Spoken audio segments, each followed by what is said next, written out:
चलो आओ थोड़ा सा आगे बढ़ेंगे। तो अब हम लोग बात करने वाले रिप्रेजेंटेशन के बारे में, right? You can write it down.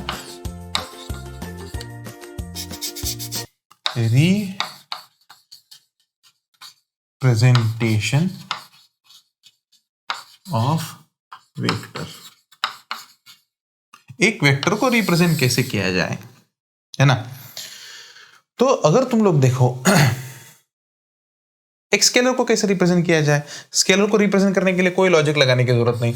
Mass equal to कितना है भाई साहब, 2 किलो, है ना? बस खत्म, रिप्रेजेंटेशन हो गया। क्योंकि ये नॉर्मल मैथमेटिक्स के हिसाब से हम लोग लगा सकते हैं इसको, नॉर्मल मैथमेटिक्स के लॉ हम लोग इसको अप्लाई कर सकते हैं ना। तो इसका रिप्रेजेंटेशन कोई उतना डिफिकल्ट नहीं है। अगर हमको स्पीड बतानी है किसी बॉडी की, तो स्पीड इक्वल टू हम लोग डायरेक्टली लिख सकते हैं। स्पीड कितनी हो गई, 30 मीटर्स पर सेकेंड, डायरेक्ट हो गया, पूरा कैलकुलेशन ही हो गया इसमें, है कि नहीं? पूरा रिप्रेजेंटेशन हो गया स्पीड का। पावर कितनी है, मोटर की पावर कितनी है, बल्ब की पावर कितनी है, तो भाई साहब 10 वाट, है ना?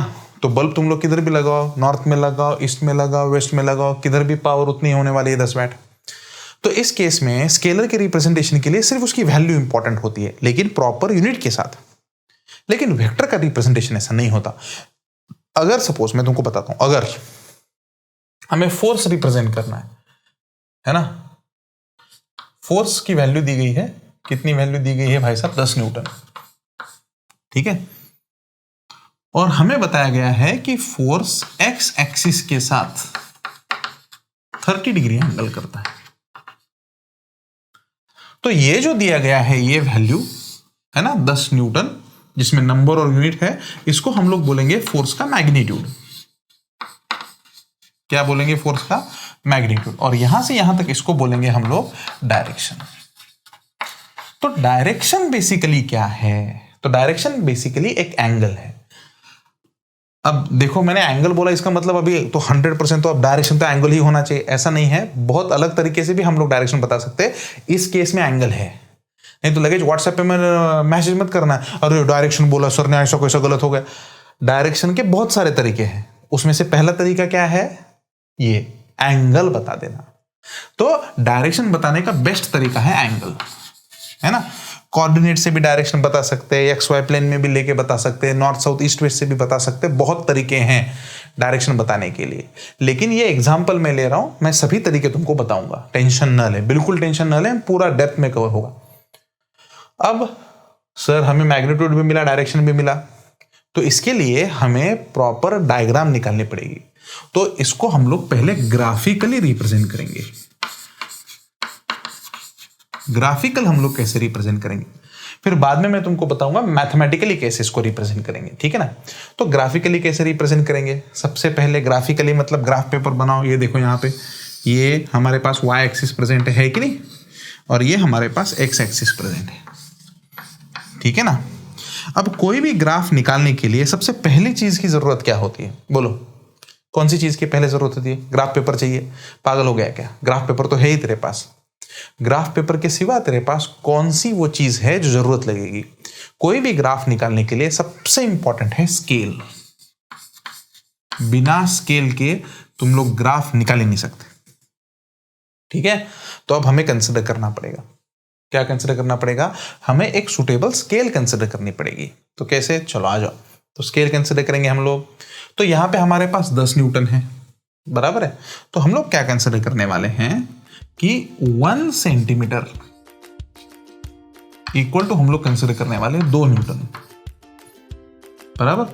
इसका मतलब अगर इस प्लेन में हम लोग 1 सेंटीमीटर चले, ऐसा अगर हम लोग 1 सेंटीमीटर चले, आगे 1 सेंटीमीटर आगे गए, तो 1 सेंटीमीटर आगे जाने के बाद हम लोग बोलेंगे कि भाई साहब हम लोगों ने 2 न्यूटन कवर किया, ठीक है?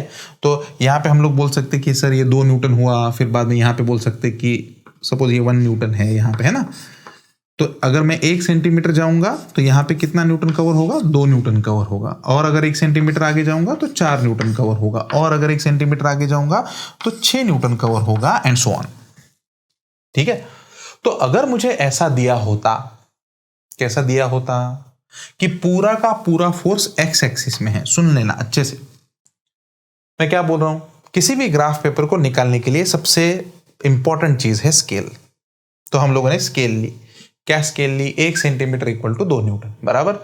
चलो बढ़िया सर। और अगर हम लोग इस ग्राफ पेपर पे 1 सेंटीमीटर आगे चलेंगे तो फोर्स की वैल्यू 2 न्यूटन से बढ़ जाएगी। और अगर मैं और 1 सेंटीमीटर आगे चला, इसका मतलब 2 सेंटीमीटर आगे चला ओरिजिन से, इसका मतलब 4 न्यूटन हो जाएगी। फिर बाद में 6 न्यूटन, फिर 8 न्यूटन, 10 न्यूटन, ऐसी वैल्यू बढ़ती जाएगी। अगर ये फोर्स सिर्फ एक्स एक्सिस में होता तो क्या मैं इसको सिर्फ एक्स एक्सिस में रिप्रेजेंट करता? हाँ सर, क्योंकि फोर्स पूरा एक्स एक्सिस में है तो मैं एक्स एक्सिस में रिप्रेजेंट करूंगा, बराबर है ना। लेकिन फोर्स तो वाई एक्सिस में है।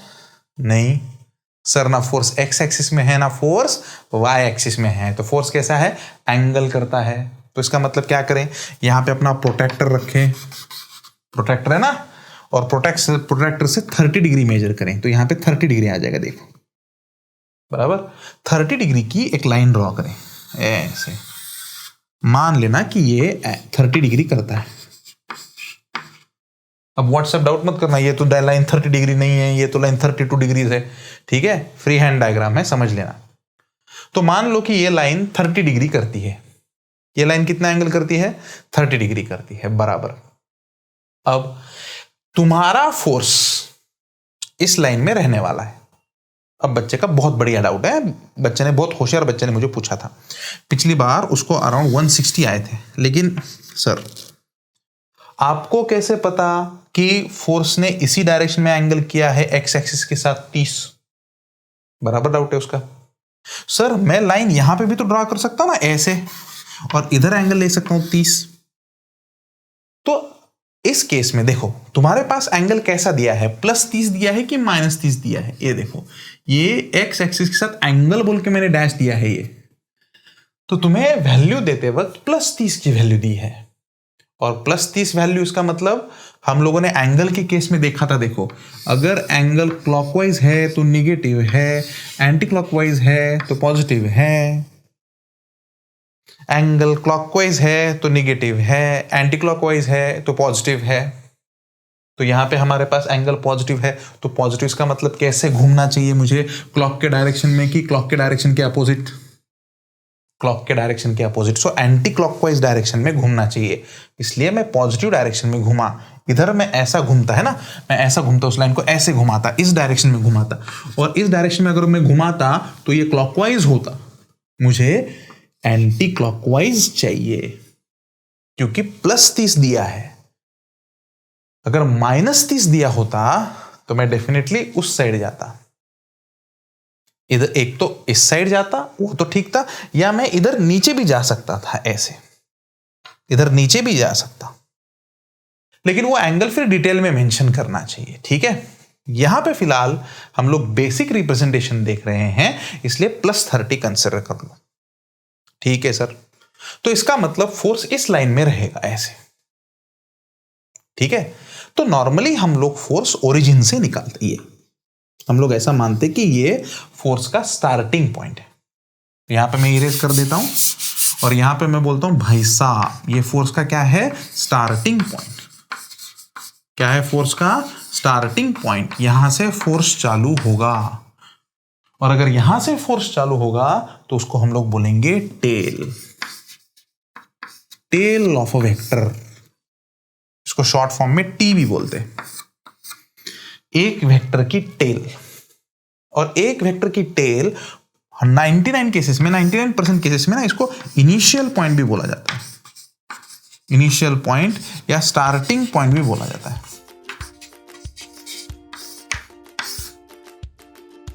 मतलब कोई भी वेक्टर अगर एक पोजीशन से निकले तो जिस पोजीशन से वो वेक्टर शुरुआत करता है उसको हम लोग बोलेंगे वेक्टर का स्टार्टिंग पॉइंट या टेल ऑफ अ वेक्टर, ठीक है ना। तो यहां से वेक्टर चालू करने वाला है तो वेक्टर की टेल हम लोगों ने ओरिजिन पे रखी। तो दूसरा एक क्वेश्चन मन में आता है कि सर वेक्टर की टेल हमेशा ओरिजिन में ही होगी क्या? ऐसा कुछ कंपलसरी नहीं है, तुम लोग वेक्टर यहां से शुरुआत करो, अपने को क्या फर्क पड़ता है, वेक्टर लाइन में होना चाहिए, बस बात खत्म। वेक्टर यहां से शुरुआत करो, यहां से शुरुआत करो, ऊपर से शुरुआत करो, हमको कोई फर्क नहीं पड़ता जब तक ये वेक्टर इस लाइन में है। अरे तुमको समझा क्या? जब तक वेक्टर लाइन में रहेगा इसका मतलब उसकी डायरेक्शन सेम रहेगी, हाँ कि ना, और इस डायरेक्शन में जाना चाहिए वेक्टर लाइन में, बराबर है ना। तो ये हमारे पास आ गया वेक्टर का डायरेक्शन। अब सर वेक्टर का डायरेक्शन तो आ गया, कहां से भी शुरुआत करो कोई फर्क नहीं पड़ता। इस रिप्रेजेंटेशन में मैं कहां से शुरुआत कर रहा हूं, ओरिजिन से। तो ओरिजिन हमारा क्या हो गया, tail of a vector, initial position of a vector, starting point of a vector. ठीक है, चलो सर अब यहां से हमको मैग्नीट्यूड निकालना है, तो यहां से शुरुआत करूंगा मैं। मुझे कितना दिखाना है, 10 न्यूटन। मुझे कितना दिखाना है, 10 न्यूटन। तो 10 न्यूटन दिखाने के लिए, 10 न्यूटन दिखाने के लिए मुझे स्केल पे कितना लेना पड़ेगा। सर 1 सेंटीमीटर के लिए 2 न्यूटन है, तो चलो कैलकुलेशन करेंगे। सर 2 न्यूटन अगर रिप्रेजेंट करना है तो आपको 1 सेंटीमीटर लगेगा। 10 न्यूटन अगर आपको रिप्रेजेंट करना है तो आपको 10 डिवाइडेड बाय 2, इसका मतलब 5 सेंटीमीटर की लाइन लगेगी। तो इसमें मैं कंपास में 5 सेंटीमीटर डिस्टेंस लूंगा, स्केल पे मेजर करूंगा, ये स्केल है मेरे लिए, 5 सेंटीमीटर डिस्टेंस लूंगा और बराबर लेके मैं मार्क करूंगा। अब बच्चे ये मत व्हाट्सएप करना सर इतना डिस्टेंस 5 सेंटीमीटर होता है क्या, मान रहा हूं, ठीक है ना। तो यहां से यहां तक तो 1 सेंटीमीटर, 2 सेंटीमीटर, 3, 4, 5, तो ये 5 सेंटीमीटर ये खत्म हुआ। यहां पे हमारा वेक्टर यहां पे खत्म हुआ, तो ये है वेक्टर का एंडिंग पॉइंट। कौन सा पॉइंट है, ending point of a vector. तो जो ending point of a vector है उसको हेड ऑफ अ वेक्टर बोला जाता है, किसी भी वेक्टर का head. Tail starting point, head ending point, या इसको हम लोग फाइनल पॉइंट भी बोलते हैं, या इसको फिनिशिंग पॉइंट भी बोलते हैं, क्योंकि यहां पे वेक्टर खत्म हो जाएगा। बराबर, वेक्टर की डायरेक्शन आगे तक जाएगी, डायरेक्शन खत्म नहीं हो गया, वेक्टर का मैग्नीट्यूड खत्म होगा। और यहां पे हम लोग लिखेंगे 10 न्यूटन नहीं लिखेंगे हम लोग यहां पे लिखेंगे कितना, 5 सेंटीमीटर, है ना, 5 सेंटीमीटर। अब किसी बच्चे को अगर इसका मैग्नीट्यूड निकालना है, क्या निकालना है, इसका मैग्नीट्यूड निकालना है, तो वो बच्चा क्या करेगा, सर मेरे पास ये है ना, तो अगर मुझे मैग्नीट्यूड निकालना है, मेरे पास ग्राफ दिया है और ग्राफ से मुझे मैग्नीट्यूड निकालना है, तो कैसे निकालूंगा, देखो यहां पे magnitude, magnitude of physical quantity, short form में लिखा है मैंने physical quantity, magnitude of physical quantity कैसे लिखूंगा, लेंथ ऑफ अ वेक्टर, है ना, यहां पे मैं क्या लूंगा, length of a vector, length of vector, and इसको मल्टीप्लाई करूंगा स्केल से। बराबर, तो अगर मुझे किसी भी वेक्टर का मैग्नीट्यूड निकालना है ग्राफ से, ग्राफिकल रिप्रेजेंटेशन से, एरो से, ये एरो बन गया ना, यहां से लेके यहां तक एक एरो बन गया ये। बराबर, तो इससे अगर मुझे उस वेक्टर का क्या निकालना है, मैग्नीट्यूड निकालना है, तो मैं उसकी लेंथ निकालूंगा पहले, और इस लेंथ को मैं स्केल से मल्टीप्लाई करूंगा। समझा नहीं, तो यहां पे लेंथ कितना है सर, 5 सेंटीमीटर लेंथ है सर, और स्केल कितना है, 1 सेंटीमीटर के लिए 2 न्यूटन, तो भाई साहब 2 से मल्टीप्लाई करो, तो इसका मतलब तुम्हारे पास आएगा 10 न्यूटन। Clear everyone. तो किसी भी वेक्टर का मैग्नीट्यूड कैलकुलेट करने के लिए लेंथ को स्केल से मल्टीप्लाई करना पड़ेगा। समझा नहीं, समझा नहीं, ठीक है। तो इसका और एक एग्जांपल मैं तुम्हें बताता हूं। इसका कौन सा एग्जांपल मैं तुम्हें बताऊंगा, देखो कि सपोज मैंने इसी ग्राफ पे और एक लाइन बनाई, देखो ये वाली, है ना, तो मैं कलर चेंज करता हूं थोड़ा। तो मान लो, देखो इसी स्केल पे, इसी ग्राफ पेपर पे मैंने एक लाइन बनाई, यहां से यहां तक, ऐसे ऐसे बनाता हूं, यहां से ये, ठीक है ना, ये लाइन बनाई। ये लाइन बनाने के बाद मैंने यहां पे इस लाइन ने किया हुआ एंगल दिया तुमको, कितना एंगल है सर, 60 डिग्री। अब मेजर करने को मत बैठ जाना, मेरा दिमाग खराब हो जाएगा फिर, ठीक है। 60 डिग्री एंगल दिया, और उसके बाद मैंने इसके ऊपर इसकी लेंथ लिखी।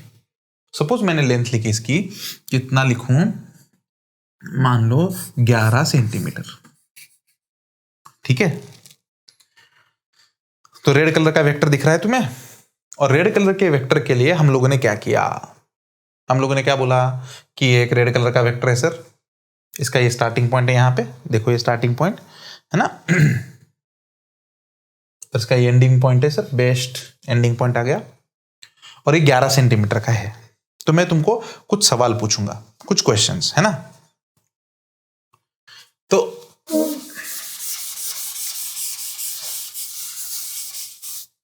पहला question, calculate the direction of a vector.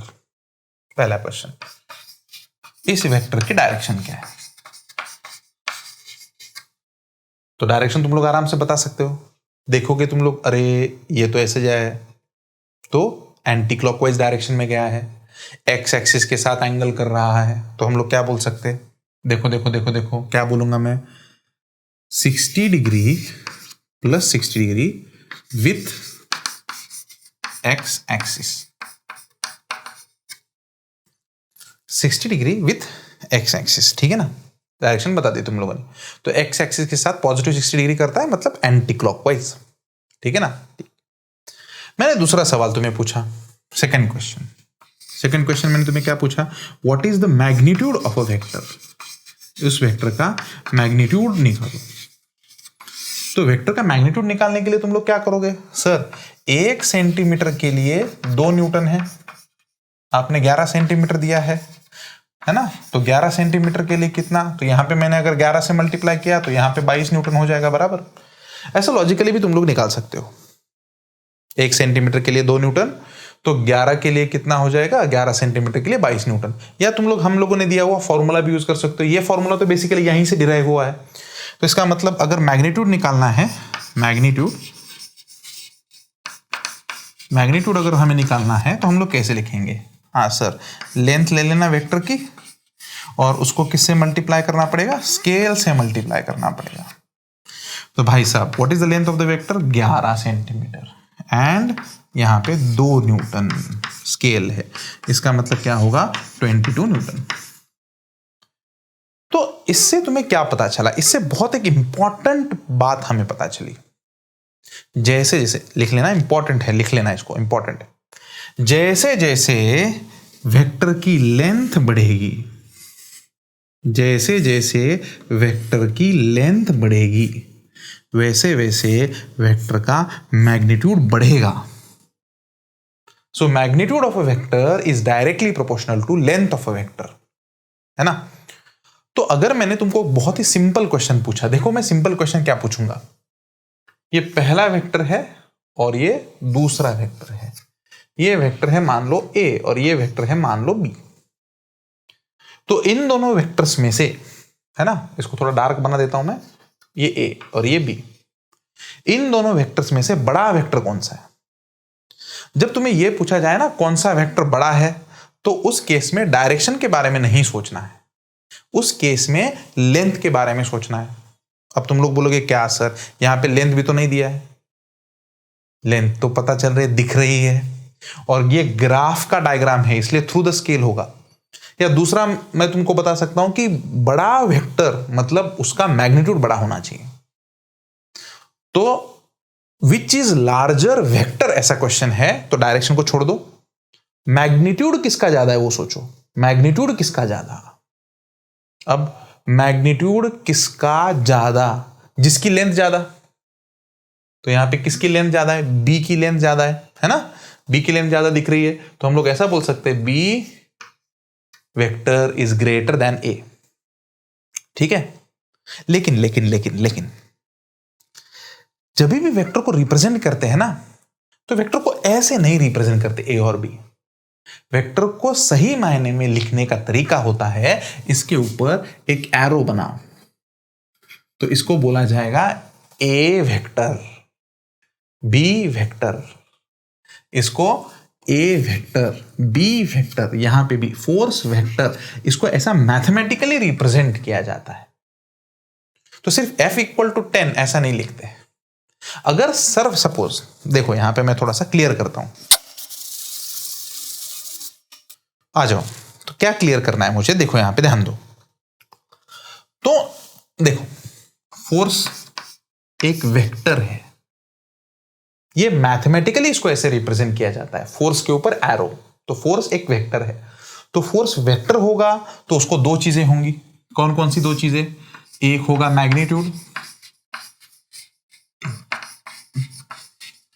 और दूसरी चीज क्या होगी भाई साहब? डायरेक्शन, है ना?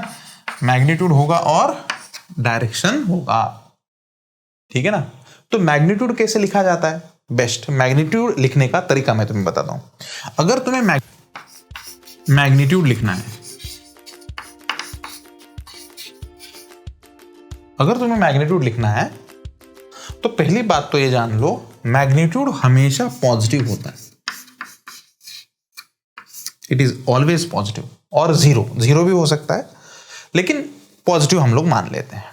तो मैग्नीट्यूड इज ऑलवेज पॉजिटिव, हमेशा पॉजिटिव होता है मैग्नीट्यूड। और मैग्नीट्यूड लिखने का सही तरीका क्या है?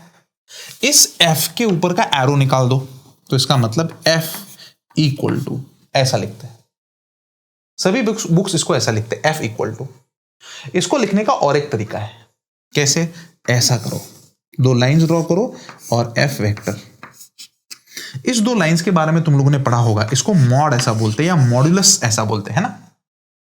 और किसी भी नंबर का जब हम लोग मॉड्यूलस लेते हैं तो वो वैल्यू हमेशा पॉजिटिव आती है, इसलिए तो मैं बोला कि मैग्नीट्यूड हमेशा पॉजिटिव होता है।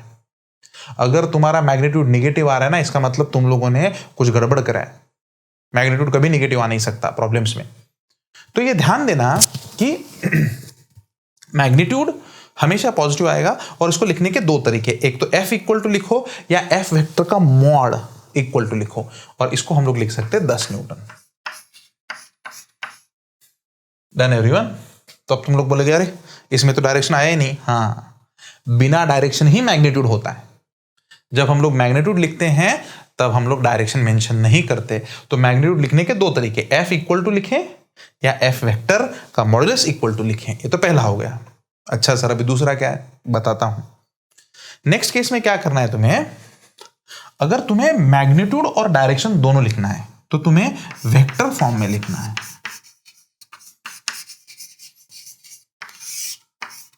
तुम्हें किस फॉर्म में लिखना है? वेक्टर फॉर्म में लिखना है। तो वेक्टर फॉर्म में कैसे लिखा जाता है? देखो, एक तो पहला बेस्ट तरीका है, इसको ऐसा करो एफ और इसको वेक्टर करो, है ना? एफ वेक्टर, ठीक है? बहुत सारे मैथमेटिशियंस ना इसको ऐसा भी लिखते, एफ वेक्टर, उसको एरो लगा देते हैं। इसको बार एफ ऐसा भी बोलते हैं, या एफ बार ऐसा भी बोल सकते हो तुम लोग। तो एफ वेक्टर, एफ बार, ठीक है? इसको आगे जाके लिख सकते हो तुम लोग, इसको ऐसा भी बहुत सारे बुक्स में लिखा है।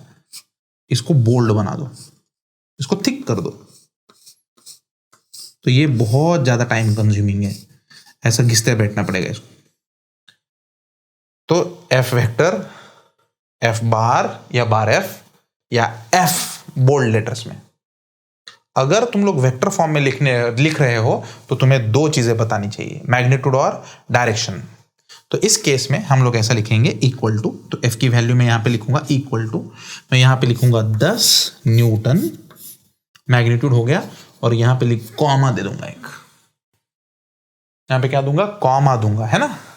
10 न्यूटन कॉमा, है कि नहीं? एंड यहां पे 30 डिग्री विथ एक्स एक्सिस। अगर तुम लोग वेक्टर फॉर्म में लिख रहे हो तो तुम्हें मैग्नीट्यूड की भी जरूरत पड़ेगी और डायरेक्शन की भी जरूरत पड़ेगी। लेकिन अगर तुम लोग सिर्फ मैग्नीट्यूड लिख रहे हो तो उस केस में तुम्हें ऐसा लिखना पड़ेगा, नॉर्मल एफ या modulus of F vector equal to 10 newton. I hope कि तुम्हें representation of vector and scalar के बारे में मैं सक्सेसफुली बता पाया हूं। तो इस लेक्चर को अच्छे से रिवाइज करें, इसके नोट्स बनाएं, ठीक है? और हम लोग बहुत सारे चेंजेस कर रहे थे वीडियोस बनाने के केस में। मैंने कुछ वीडियो जो है ना कंप्यूटर पे राइटिंग के बनाए, लेकिन उसमें हम लोगों ने बहुत सारा सॉफ्टवेयर वगैरह बनाने की कोशिश की, हम लोगों ने बहुत ज़्यादा उसमें इन्वेस्टमेंट वगैरह की, उसमें 2-4 सॉफ्टवेयर हम लोगों ने अलग अलग बनाए। लेकिन सच में बोलूँ ना, जो मज़ा चॉकपीस और बोर्ड में है, साला वो मज़ा किधर भी नहीं है। सच बात बोलता हूँ, सभी मॉडर्न टेक्नोलॉजी को मैंने इन चंद दिनों में देखा। हाँ, मैं कभी कभी तुमको उस तरह से भी पढ़ाऊंगा, लेकिन जब मुझे कुछ कैलकुलेशंस करने हैं, कुछ एनिमेशन दिखाने हैं, कुछ एक्सपेरिमेंट तुम्हें बताना है, तो उस केस में हम लोग डिजिटल लेक्चर्स का यूज़ करेंगे।